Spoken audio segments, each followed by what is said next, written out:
is on an Op 4 team, which if you're not military, prior military, is that she played the bad guys for teams that either are in training or getting ready to deploy.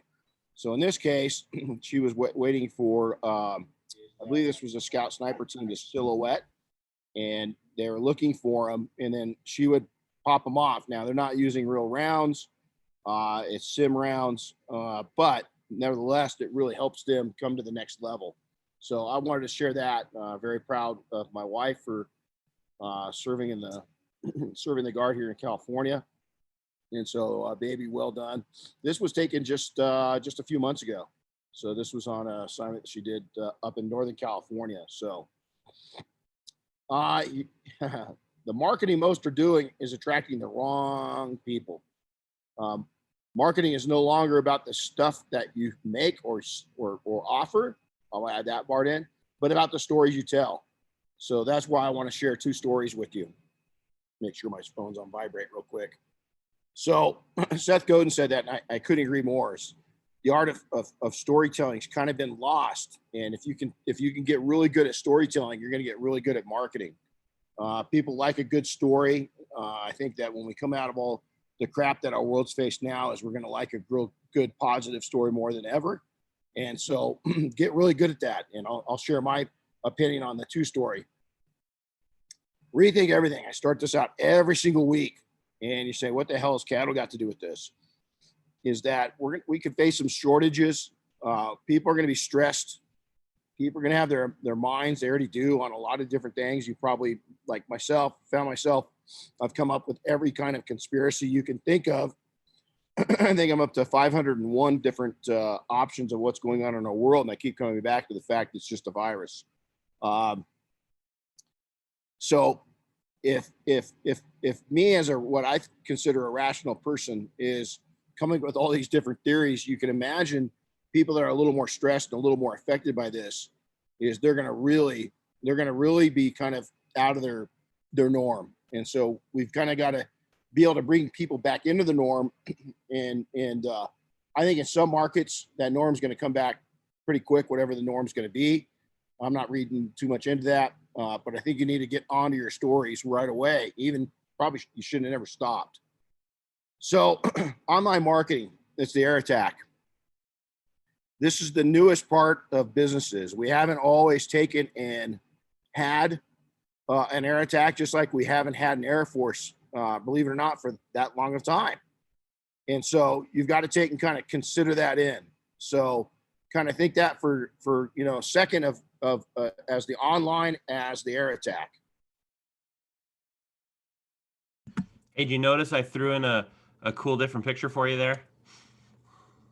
I did. That is way cool. I love that. I saw that this morning. And so, online marketing is, you got to look at it. Okay, this is an air attack. You're taking the high ground. You're seeing things from another perspective, a really high perspective. And so I love to take and think of that as more of our high tech, right? You've got, let's see if anybody can nail what airplane this is. I know which one it is. Chris, don't say anything. Let's see in the suggestion box if anybody gets this correct. It should be a pretty easy one. It's not that hard if you're in aircraft. Localized relationship building, that's the ground attack, is your localized marketing, whether that be, believe it or not, some radio, direct mail, and so forth, is those 2 tying that in. Just like in the battlefield, is they tie those 2 in. One cannot take and inject the other without one and the other knowing what they're doing. That would be an absolute nightmare. And so the same thing in your business is you've got your ground, your air attack, have got to work together. So developing a clear vision within your message is that know for a fact who your prospective and current market is. You've got to be factual. Now you can do some A/B testing, and you can go after new markets. Say that you're going to get into a niche. You're going to get into RVs, boats, aircraft, whatever it may be.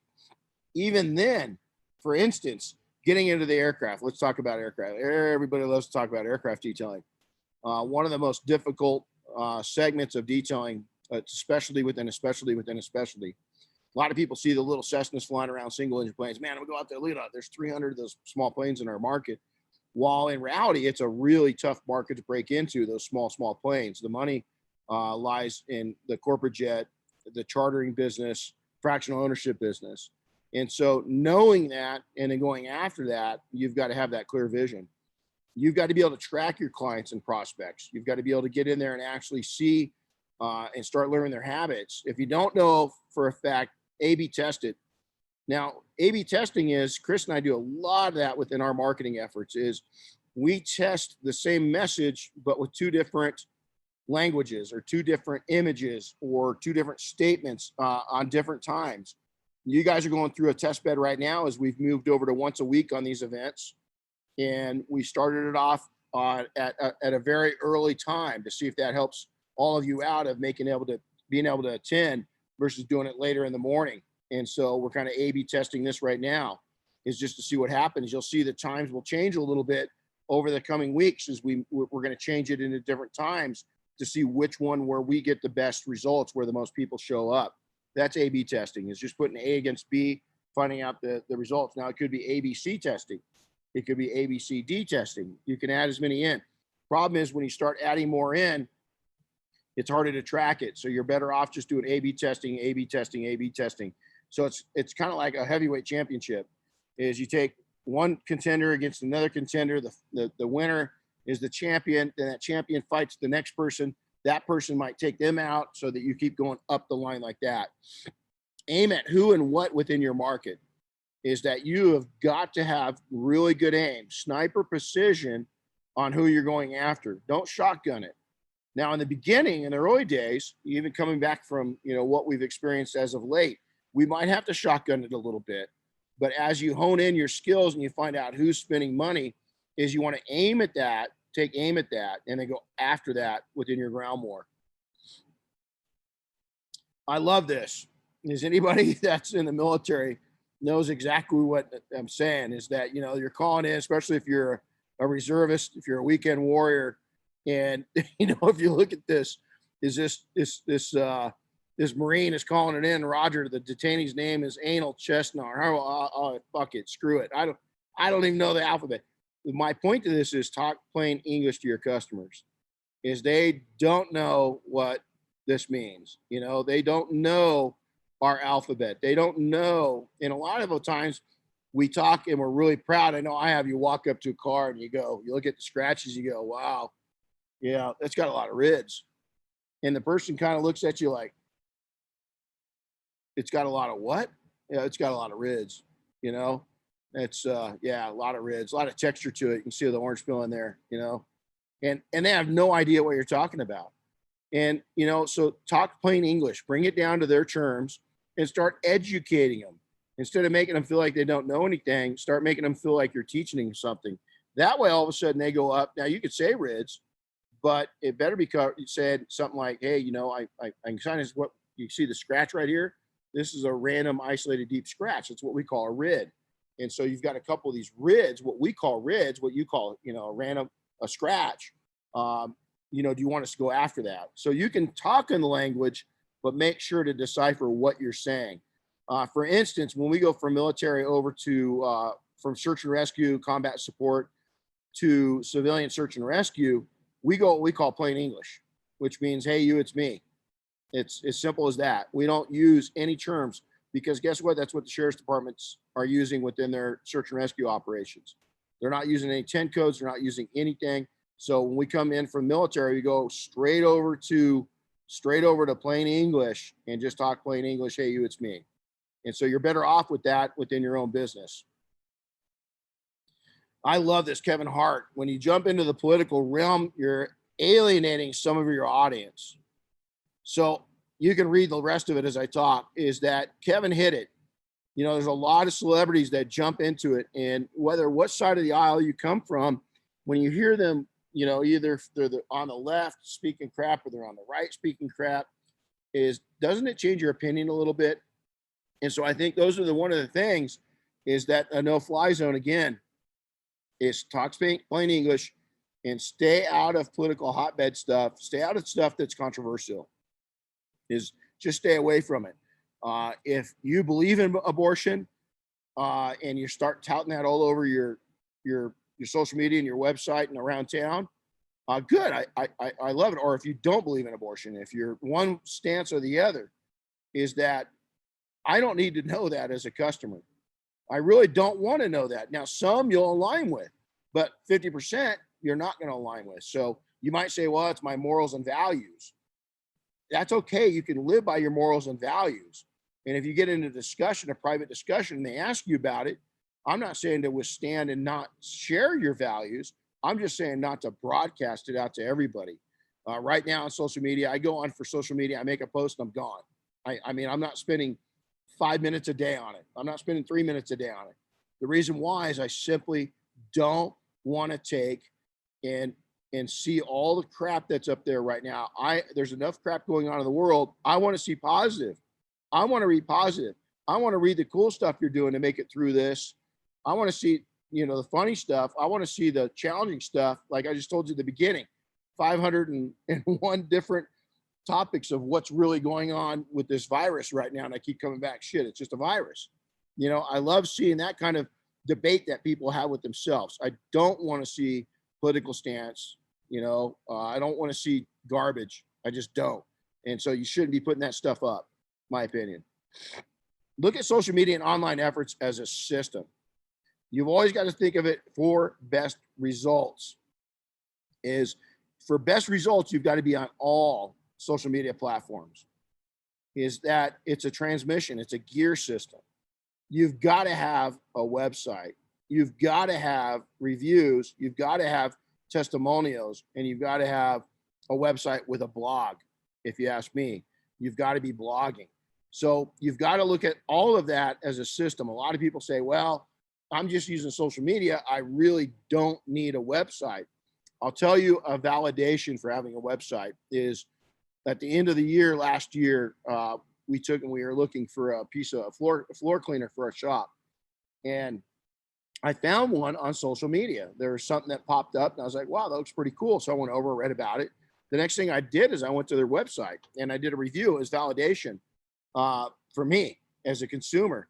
That same day, I spent nearly $3,000 on the floor cleaner. The people picked up the phone. They had great testimonials. They had great reviews on Google.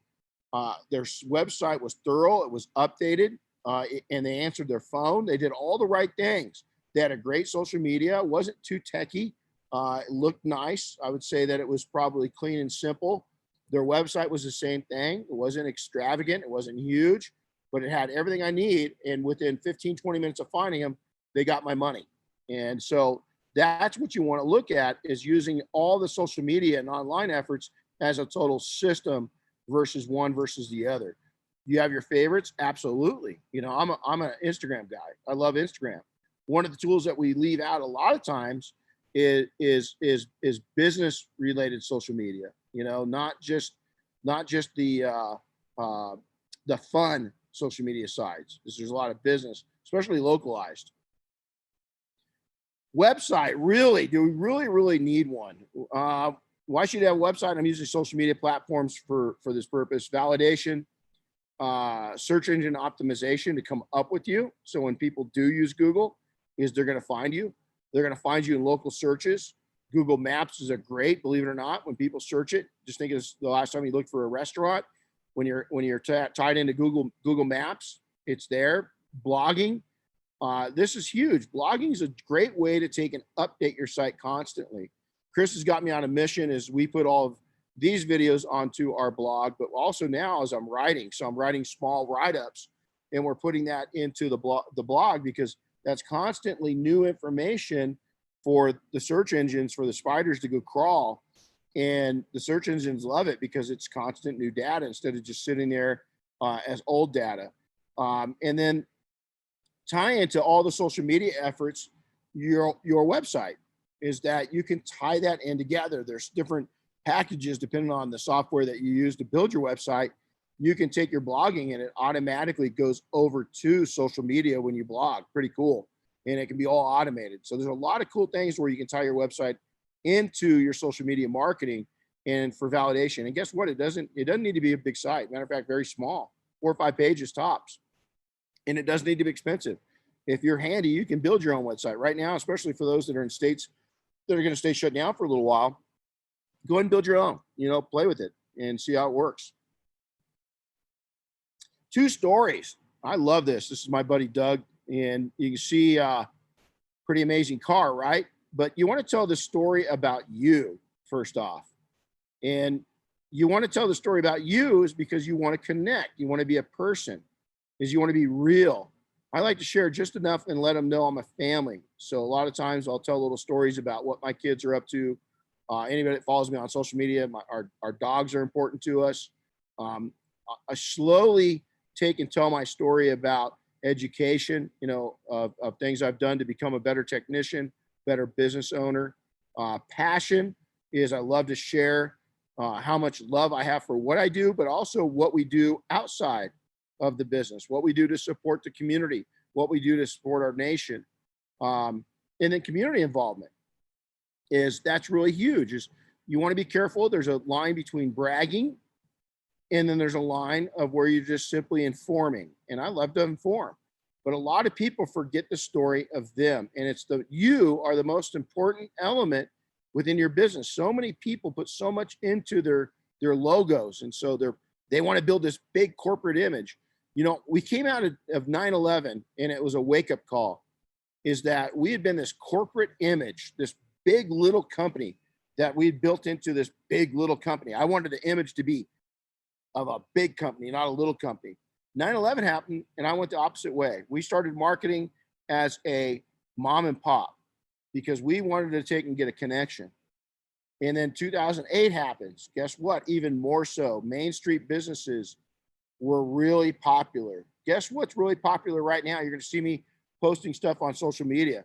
I'm going away. I'm going to buy as much stuff locally as I can and as little from Amazon. Nothing against Amazon, nothing at all. I just want to be a champion of local businesses. If they carry it, I'm buying it there. If it costs me 20% more, I'm buying it there because I've learned a lesson again. I want people to support my local business. So therefore I'm going to live what I preach and I'm going to take and buy locally as much as I can. And so that's your story. You've got to make sure that you are told, that you're telling your story, you're sharing, people know something about you. Before we go to this next one, I'll tell you a funny story. Is back, this is probably in 2003, 2004. Is that, well, no, I know it was 2005.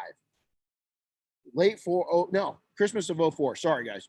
I wasn't going to tell this story, but I'm going to. So we get out one Thanksgiving, we take a picture. A lot of the Mafia guys have heard this before.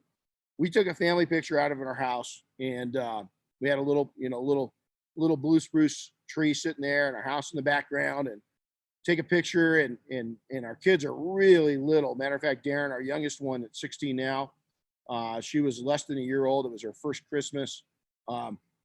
We were really excited, so we take the picture.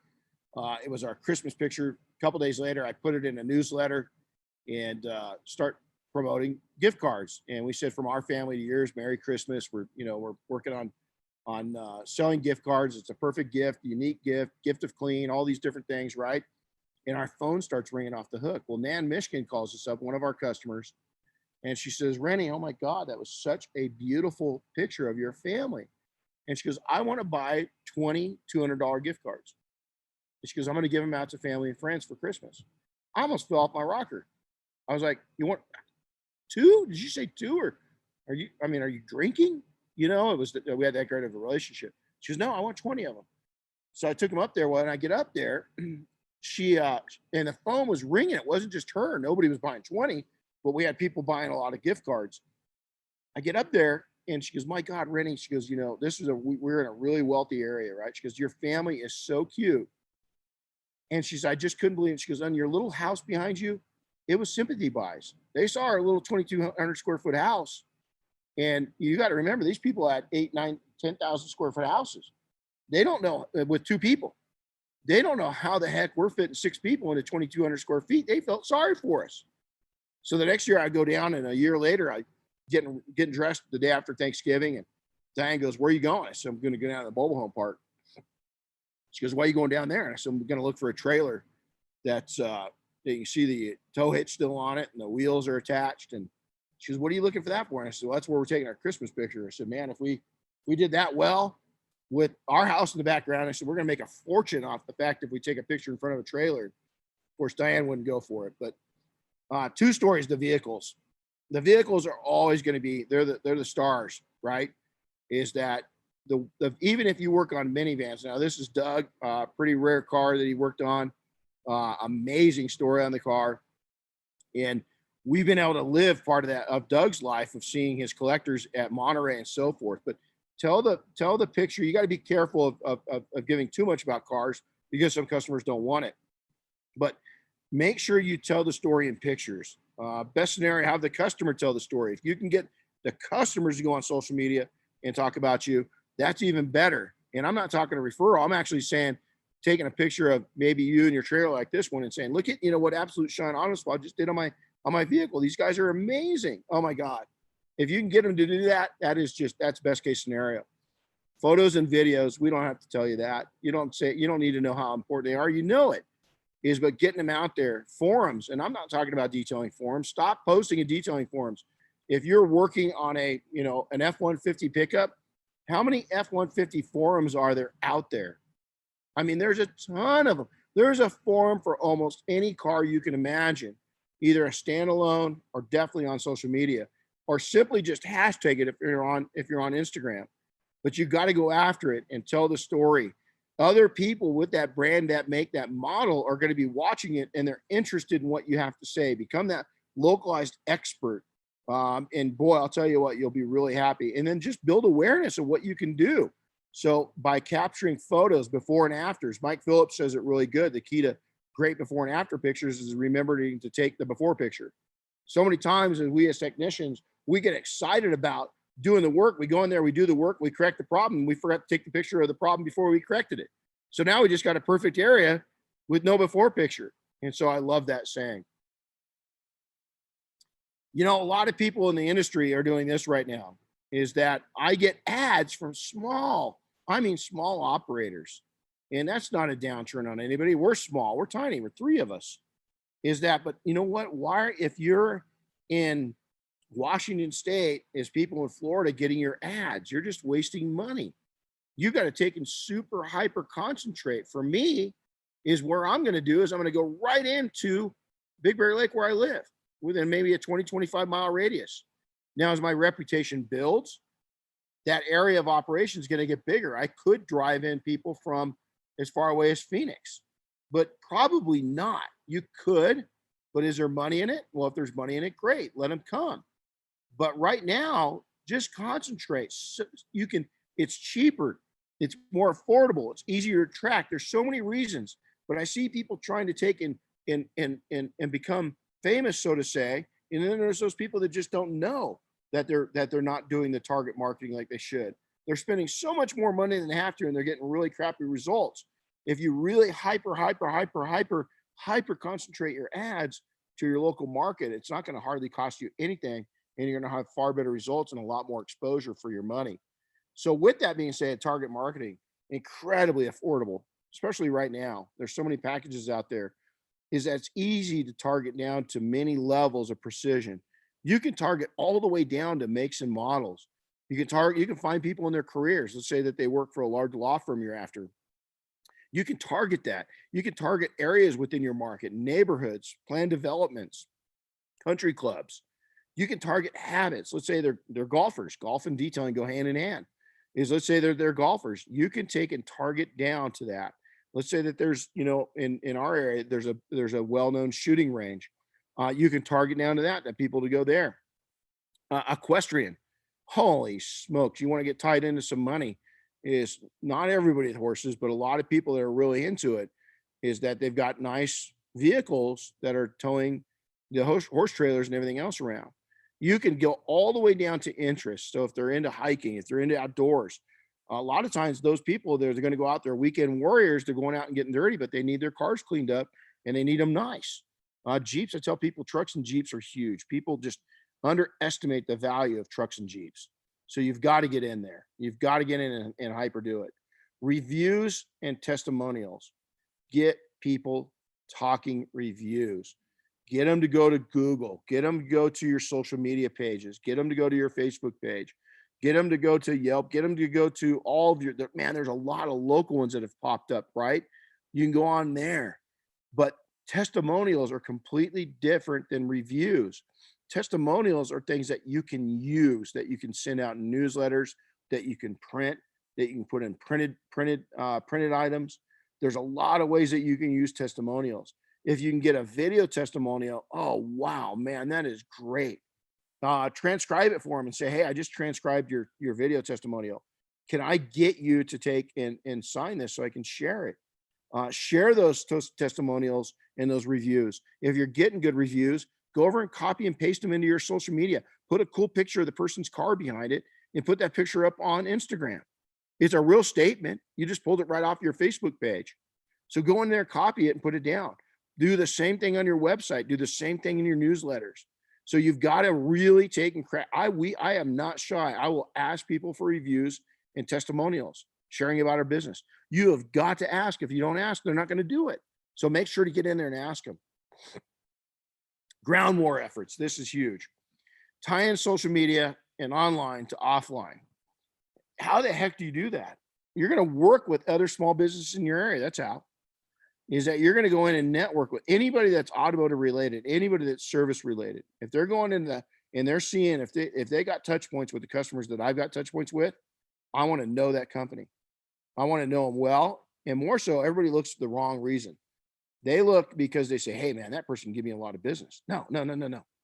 Look because you can give them a lot of business. Now, if they don't repeat the favor and then they're not referring you to a lot of people, go find a new contact in that industry. It should be reciprocal. They should be giving you as many or close to as many leads, but make it about the other person at first. Get them to know that you're dead serious about that relationship. 9 out of 10 times, they're going to take note of that and they're going to start giving you business too. That's a great way to work with it. Promote those that promote you and then build up others. Simple as that. When you see new businesses that are going into business and they're having grand openings and they're having different events, and they're struggling, offer to help them out. Is that if you get asked a lot of times, hey man, do you know anybody that does lawn care? Have an answer. If you for maid service, have an answer. Be connected in the community that you live in and be able to take and give resources. When you become a localized resource for other sources and other needs, guess what? People like that. And if they trust you, they're going to go do business with that. And that other small business is going to take and in return, give you business too. Boy, this is a tough one.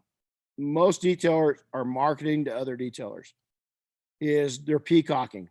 And I've never understood this in my entire career. I just don't know why detailers, more than anything, they speak the detailing language. They go out there and they put endless amounts of content up in detailing forums. And hey, if it's a learning source, that's great. I just don't like to brag to other detailers. I like to take and educate and spend that time going after more money. Did you know that? I mean, I go back and most of my career was spent without the internet. I built up companies before the internet got here. And even when the internet was there, it wasn't until really, I didn't really jump onto the main scene until late 2004, 2005, somewhere right in there, because I was too busy building businesses. I was too busy building my brand. I was on the forums. I watched some of the early forums. It was a lot of hate, a lot of good stuff. We had a lot of good times, but I was a latecomer to it, and I would cruise. I'd sit in the reeds, as I call it, and kind of watch, what was going on. 80% of it was bullshit. The other 20% was good information. Out of that good information, 10% of it was solid because 10% of the people given the good information were still full of shit because they weren't going out and practicing what they preach. They weren't as successful as they said. They're living in their grandma's garage. So, you've got to be really careful and just stop taking and peacocking. There's a lot to learn from forums. I'm not saying there isn't, but is it trusted information? Is it trusted knowledge base? Are those people actually doing it? We've seen in recent times, a lot of the big hitters, boy, within 6 days of the virus situation, they were saying they're going to die. And so I have to question the depth of their success. So, hey, we want to try to keep this at a realistic base. We're at about 30 minutes. These are the other events that we've got going on. So we've got the 0 to 60 video series, our podcast. PNS is putting on a university, and then Detailing Success. You can go over to detailingsuccess.com to learn more. New schedule. What's up? This starts a new schedule. Wednesday mornings at 6. We might play around with this time a little bit just over the next few weeks. Why are we going to this? What's the reason for the new schedule? Is that we want you all to get back to work of getting your businesses ready for the next level. Whatever next is, we want you guys getting ready for it. To take and come down to 3 days a week was pretty tough. We had a lot of support during these times. We're really happy that we had the opportunity. Want to thank PNS for allowing me the time to escape. My wife, for Chris, helped me put all these together over the last 5 weeks. It was a lot of work, putting these together and coming out. We hope that it helped many of you. We're going to continue with this. Once we're through the book, we're still going to do a business buildup. We'll go to probably to a guest format, bring different people in that we respect within various industries and kind of share with you all. Our next event is going to be Wednesday, May 6th. Same time, same place, right here, 6 a.m. We're going to talk about traditional marketing strategies and going into more traditional. My traditional is not traditional. We're going to go, it's what I call guerrilla warfare. A lot of us don't have the deep pockets to put traditional marketing efforts into it. So we're going to talk about different things you can do on a budget, a lot of things you can do for free, a lot of different ways to look at it. And again, strategies of tying it into the air war with airstrikes within your social media marketing and so forth. So we're going to go into that. So Chris, do we have any questions popping up? I don't have any questions yet. If you guys have some questions, type them in real fast. But Art did mention, this was back when you were talking about the marketing to other detailers and peacocking. He goes, that's why I deleted all the detailers from his social media. Yeah, it is. But, Billy, Flex versus Rupes. No, I mean, you're always going to be that. I think controversial is, I mean, I guess so. I mean, there's always those camps, which I don't get. I've got every single polisher, griots, you name them in the training center. And we don't justify. We have people that are going to come to training and we let them make their decisions on what tools they like. I have in every single class, somebody comes up and says, I had a 10-year relationship with Flex that, I'm still a big champion of Flex, but I'm just not officially their spokesperson like I was for many years. But I've had a lot of people don't realize that I've gone to the Rupes training also. Jason Rose and I've got a great relationship. We've known each other for, probably 20 years. And so I've actually gone to Rupes training. So I think the controversial there, I think it comes down to what you prefer, but I see bickering about it, right? And I just don't understand that or what's better. I know what's better for me and my business. I know how I can save time and money. For me, is the tool I use is going to depend on what I can get done. I'm into this for money. It's not I want my skill set and my abilities to be able to turn money per hour, and whatever tool is going to turn that buck the easiest and do the least amount of damage to the vehicle. It's like I was listening to a medical doctor yesterday. A lot of people need to be taking an oath in detailing, just like we as medics, doctors, nurses do no harm. People get in with the rotaries that don't know what they're doing, and they're just diminishing clear 1 or 2 passes, 3 passes. They have no idea what they're doing to the paint. And so I think, those are 2 different things in reality. I think the bickering with each other of just like, okay, right now, the big topic is closed versus non-closed, essential versus non-essential, going after each other. I mean, Diane and I had to come in and make a big, bold statement of what was essential and what wasn't, and a lot of people were angry at us for that. And we just stated facts. That's all we did was state facts. I think that just going in and seeing the ridiculousness of, watching people peacock and put stuff up on forums that aren't getting them any business, is that your customers don't go into those detailing forums. Is a forum for me or a discussion area is about educating and getting new information that I can turn into profits. Is that I'm a business. So that's that's kind of where I'm going on that. Marketing the other detailers, I just don't get it. You know, there's no value in it. Chris, Um, anything else? I got a two-part question in here from Tim Cardy. He asks, for website blogs, what kind of things should be spoken about? So what kind of articles should we be posting? Oh, wow. What do you capture? Okay. Oh, that's a great question. Capture what you're doing. Use the content from every vehicle that you work on. Talk about, what does decontaminating your vehicle mean? You know, a lot of people know, most people in the world know what clay is, right? But do they know what it does? Do they know that before you know, the proper prep? Do they know that detailers tell them like this is a perfect time if you've got kind of low budget detailers that are doing stuff kind of crappy, educate them why you go through the steps you go through. So it puts doubt in the mind on the cheap guys. Talk about the fact that every single car that if you ever touch a machine to it, it's decontaminated chemically and mechanically.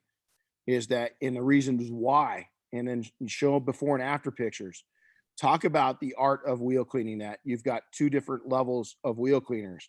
You've got a strong wheel cleaner for wheels that have been kind of ignored and not taken care of, and then you've got a milder wheel cleaner for those wheels that have been maintained or cars that you see all the time. Talk about why you don't want to use that real harsh cleaner all the time, because it slowly starts breaking down the different surfaces on the wheels and the brake calipers, the paint, and the rubber. And so talk about those things. Start educating them slowly about every aspect of detailing. Why you use dry steam is another great one. Why you use water-based tire dressing versus, you know, something different. So there's a lot of different things. The difference between wax and sealers, and why the vast difference. The difference between wax, sealers, and coatings. The difference between a 1 year, a 3 year, a 5 year, and a 10 year, and how you personally feel or professionally feel about those different coatings.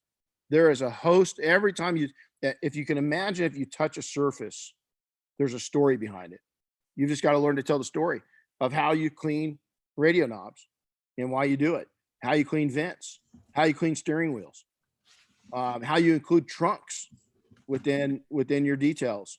You know, I mean, just nonstop. You can go on, talk about your education, talk about your certification, talk about your associations. So there's a lot of things on the blog. Make it small. The problem that a lot of people get is that, and we tell the guys in the mafia this, don't get diarrhea of the mouth. Don't go out, and a lot of us will get a cool vehicle to work on, and we put every picture of it up right then and there. If you got 25 really good pictures of that vehicle, that's 25 different stories over the next 2 or 3 months. Is, hey, reflecting back when I worked on this rare 67 Chevelle, you know, for instance. You know, keep the story moving. Is don't get diarrhea. And if I'll throw in too, just, you know, always remember that your audience is going to be your customers or your potential customers. So anything you write or share on there, keep that in mind. Renny and I, when we do stuff for us, our audience is a little different. It's you guys, right? So our stories are going to be a little, you know, they're going to be focused differently. And even something as simple as one thing I used to like to do for my blog, or actually I still like to do it, but I haven't done it for a little while. Even if you go out to a car show, take lots of pictures, bring that car show to your customers later. You know, Great point. you could post them up on your blog, do a little 1 or 2 paragraph write up, and then, you know, share it as part of your newsletter, share it as a social media post later, and bring it to them virtually, even when we're not sitting at home in front of our computers like we are now. Hey, that's a great point. I'm glad Chris said. You know, Chris is a great photographer, and he's got a great eye. And I like that fact, Chris, that, you know, being showing that you're really passionate about not just detailing, but the automobile, you know, vehicles. I mean, I love watching people. There's a couple people I watch on the on social media. That there's a helicopter guy, and I can't wait. And when he posts new stuff, because man, I know it's going to be different. And he takes two of my favorite things, the outdoors and helicopters. And it's like, oh man, he's created a fan within me. I don't even know the guy, but I'm a fan because he shares his passion. So that's huge. You go out, or if you see, I love to take and find odd cars in parking lots. Um, if I see something that you just don't see any that often, you know, especially old cars, even if they're junky, or you see a really like an old Buick, you know, just a 4-door 80s or 90s Buick, and somebody's just taking perfect care of it. I dig that, you know, and tell that story on social media and on your blog. I think it's really, really cool. Tim Cardy also adds, for websites, should prices be posted? You know, there's two schools of thought here. So let me give both sides. There's an attraction figure that make the people, there's part of the crowd that says, yeah, because it will tell the people right off the bat, it will get you more serious inquiries. You know, people will look at it, and when they do finally call you, they kind of already know the price point. There's that side. So I see the fact in that. I'm not part of that party. I'm the part that wants them to call in. We've tried it all. We've A/B tested it. In most markets, we had 6 shops in 6 different, in 5 different states. And we A/B tested it, and all the shops decided. Texas was the only one that we had starting prices at. So it said prices start at, instead of having a solid number. All the other locations were call for a free estimate, call for a free evaluation. My salesmanship is they could look at that price and say, ooh, not interested. But they could call me and I might take and be able to convince them that it's worth the price. Billy says he was back about his sale thread that he got shelled. Yeah, that was pretty funny. That's good. I like shelled. Comes to coatings, Mark Nelson's ad that they understand clean, tell them that exfoliating your skin, it's just like cleaning the paint. Exactly it. That's exactly it. And so telling a story, you know, is again tight. Man, there's so many stories. And the story might be even that, hey, my kid started kindergarten today. I'm a proud dad. There's going to be those of us that appreciate the things you're going through, the different stages of your life, whether you know, it's a kid thing.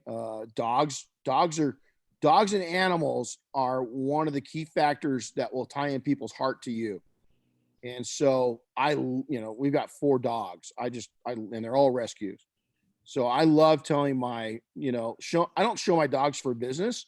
Honestly, just show my dogs because I love my dogs. You know, I'll tell you a funny story. Is I've got this Peloton bike, and I was working out day before yesterday, and the instructor, it was pretty ironic. I was just telling my wife this story last night. Is that the instructor, right when he gets going, he goes, okay, we're going to work you hard, but before we do, I want you to take and envision 2 things in your mind that comes to mind right now that you're blessed to have in your life. And the first thing I thought of was my wife.